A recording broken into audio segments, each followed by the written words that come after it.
We are delighted at the Global School Alliance to be meeting the wonderful Ray Picton. Ray has been involved in education now, gosh, for over 35 years. I've known Ray for many years, not quite 35, but what underpins Ray's incredible commitment to education has always been ensuring that young people are lifelong learners and develop as global citizens. He's Director of Education at the wonderful Pickwick Academy Trust in the southwest of England, and we are very proud to be working with you. So, hello, Ray. Could you start by telling us a little about your present role and background and your journey with global activity? Yes. So I've actually this is my 40th year, John, of teaching. So sort of that's Wow, one thing to say. well done. I've taught in a range of places like Hampshire, London, and Wiltshire, and with a lot of focus on early years originally. And then I became deputy at sort of Green Trees in 2002, and then became the head sort of 13 years later, was the head for 7 years at Green Trees. And my current role of Pickwick, I work for Pickwick Academy Trust as their Director of Education for North Dorset, as you said. And throughout that time, I've had sort of lots and lots of opportunities in terms of international education. And so I think we're going to share a bit later. And the main thing to say is it all started in 1989 when I got a chance to do a year in America on the Fulbright Teacher Exchange Program. Fantastic. And that was from a school in London to a school in Milwaukee. And that really was the start of my sort of educational journey. And since then, we've tried to do loads of different things to make it impactful for schools, all the schools that I've worked for. I think that's what's been so impressive about your career, Ray. Whatever the school, whatever the sector, whatever the setting, you've always ensured that global work is a very central feature of the school. Do you want to give us a few examples of the range and type of global activities that you've been involved with at the schools? Yes, so from about 2002, when I started working at Green Trees, we were involved in something called the Vibrant Schools Project. And Wiltshire at the time was very forward thinking in its ability to get international links and create these opportunities for teachers and teaching assistants. So what we did was we went to a school had the chance to go to a school in Zambia in 2004, and that really was a really key part of our learning. It became part of the school's vision. The school, Green Trees, only opened in 2002, so we were able to shape our vision right from the start. And from very early on, becoming part of an international family was our big thing. And because we were living in Salisbury is quite a monocultural area, and we wanted to represent that diversity. And certainly the Zambian link really was part of that. And the key is to embed it in your curriculum. If you've got it embedded in your curriculum and the learning impacts on pupils, that's what this is all about. The visits are nice, but unless it has an impact on your curriculum and your children's learning, then then they're not as purposeful as they could be. But we've made loads of links with our current curriculum. For example, if we study rivers or do an inquiry on, where does water originate from, we always reference the Zambezi. We try and move from this idea of a monocultural school to a more diverse school. Our early years has been affected by international visits because they all went to a kindergarten in Norway, and saw all these fantastic 4, 5, and 6-year-olds climbing mountains. And Brilliant. risk assessments weren't a real worry. So we changed our curriculum at our school to become much more outdoor learning. And I think that kind of impact on the curriculum is what this work is all about. No, absolutely. And to bring it back to the impact on young people as globally aware young people is truly inspirational. And I think that's what I've always found really fantastic about your own commitment, that this is very much about giving young people the skills, knowledge, and experience. And do you want to say a few words about how it's developed? staff in terms of their own development and teaching and learning, that as well as the young people, staff development has always been a big part of your commitment. Yes, staff development has been key to us really, and one of the things that we believe that these opportunities for staff to visit abroad does is it helps recruitment and retention, and we've very much had a philosophy of it shouldn't just be teachers and leaders; it should be all staff. So we've managed to incorporate in all our visits at Green Trees, teaching assistants as well as sort of governors and outside speakers to come to join us on this journey. So lots of our teaching assistants see it as one of the highlights of their career, and they've always stayed for a really long time at Green Trees. It's a lovely school, but secondly, it is that commitment to all staff. So it was fantastic for the staff in our school, but it was also brilliant for the staff, for example, in Zambia, because of our link and the work with the British Council, as we was working with them. They were able to access training because of the fact that they had a link with a school in England. So the staff in Zambia were all traveling to not only our school, but also Botswana, South Africa, Tanzania. It was a real catalyst for their learning, and it really did sort of make a huge impact to that school to have those opportunities. And our staff are really committed to the international learning journey, and they really do want to be part of it.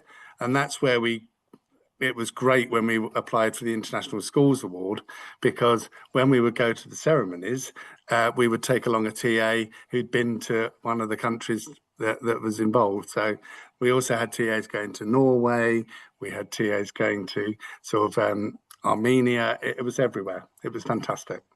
No, it's fantastic to work with you and to learn from you, Ray. It really is. And many congratulations on your recent successful Ofsted. What are your feelings about Ofsted? It was really wonderful to see global learning reflected in that outstanding Ofsted. Do you want to tell us a little more about that? Yes, it's been a feature of our school really. When we got Ofsted in 2015, when they investigated the curriculum, one of the things that was a standout was our links with Zambia, with Norway, with all the countries we visited, and the Ofsted, it got mentioned in Ofsted inspection as being why the curriculum is special, and that was in 2015. We then got Ofsteded about 5 weeks ago, and it's been published, so I can talk about it. And in that one, it was really interesting because of the work we've been doing with the Global Schools Alliance. We've created a fantastic link with a school in Peru, and the lead Ofsted inspector said, "This is above and beyond. This is what makes schools outstanding," and that has come out not only in the report but also in the feedback to us. That it's that looking outside the box that means that you can sort of get outstanding. And I think that that's what's been brilliant about working with the Global Schools Alliance, because you've been able to link us with a school sort of in Peru and really support that learning and support an international delegation of myself and someone else from Pickwick, Rebecca Bone, and we both had a fantastic time building those links on behalf of the schools we represent. And she said that the inspector was very clear that MFL teaching was outstanding in the school because of the links that we've created and the opportunities for children to speak Spanish, not necessarily with a Spanish school, but with a school that speaks Spanish outside of in South America. That was the unique thing about it. So that's been a brilliant sort of. I'm a brilliant advocate for the Global Schools Alliance anyway, but that was the icing on the cake to get that. Yeah, many congratulations, Ray. Very well deserved. And we are very proud and delighted to have you as an ambassador for the Global School Alliance to spread the word and to share that amazing commitment you have. Can you tell us a little more about working with the GSA, how it's impacted also across your Pickwick Academy Trust? Yes. So as you say, I work for sort of the Director of Education for Pickwick Academy Trust, and we've asked all our schools, we've now got 21 schools, to sort of start the process of joining the Global Schools Alliance as sort of in whatever level they feel comfortable joining, which has been absolutely brilliant. So my work with you has sort of was really came from COVID, actually, because we were looking for organisations that could support us, and yours really shone out.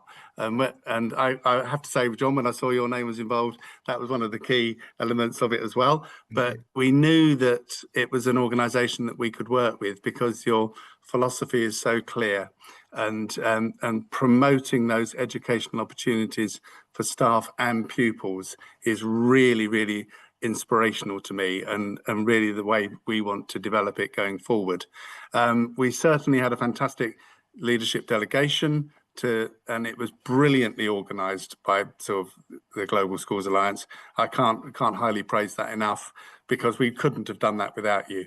And but what I also like about the Global Schools Alliance is that you've brought in that award element, that we are now sort of being part of doing that, because we obviously did the International Schools Award with the British Council, but now we're also pursuing sort of the Global Schools Alliance Award, because it fits in with our thoughts of how to take it forward.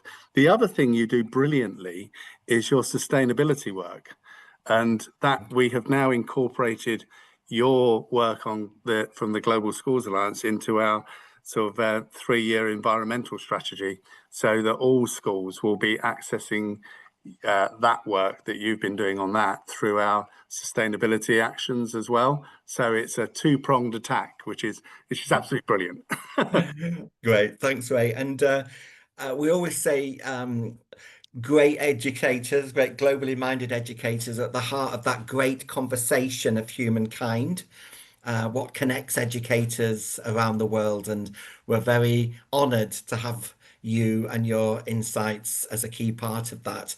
What would you say, Ray, to schools who perhaps weren't involved in global education? And we very much want every school to join the Global School Alliance. Are there any hints or tips you would say to schools who perhaps were not were thinking of getting involved with global education? Well, I would say sort of take any opportunity when they arise. They might not go anywhere, but take them anyway.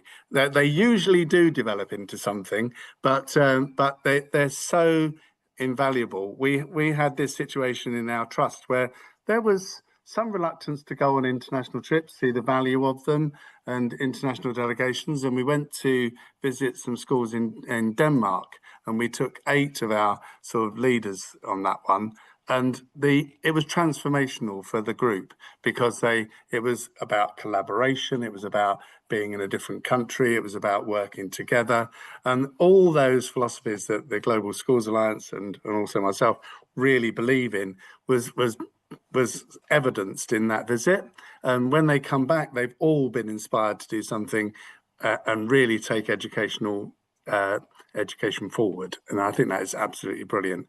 The thing that I would also say is you never know how it's going to impact your pupils. We had a fantastic situation at Green Trees where we were trying to work out how to take pupils to Zambia. It didn't ever work out until 11 years into our partnership.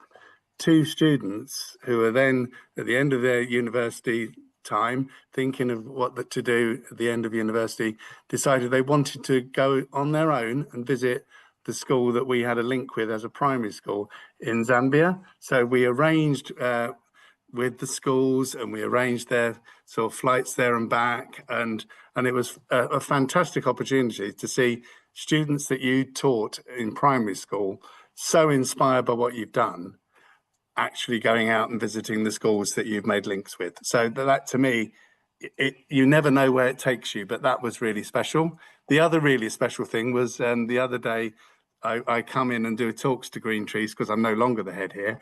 I'm an artifact now. I'm part of the history learning, and the little a little FS2 child who I was talking to as a whole group said, "Oh yes, you're the man who went to Peru with Paddington." So even you never that little spark is what makes it all worthwhile when you sort of see those bits of pupils being inspired by international learning. I think that's really why we do it. It's to inspire pupils, and we've managed to do that as we've gone along. Brilliant, Ray. And you continue to inspire every day as well. And you'll always be an incredibly important artifact of great global education. Well, after 40 years, maybe you become an artifact. I don't know. And long may many, many, many more years as well. It's always been a huge personal and professional privilege for me to work with you and to learn from you. And on behalf of us all at the Global School Alliance, a huge thank you. You are a brilliant global educator. We talk about the importance of bringing the world into all of our classrooms, and that's underpinned your profound philosophies for so many years. So thank Thank you. you, Ray. We continue to stay in touch, and best wishes to you and to everyone at Wonderful Green Trees and the Pickwick Academy Trust. And thank you for inviting me to talk as well. It's a real pleasure, and I'm glad to be able to work with both yourself and Hannah for the Global Schools Alliance. Okay. Take care, Ray. Good to see you, sir. Thank you.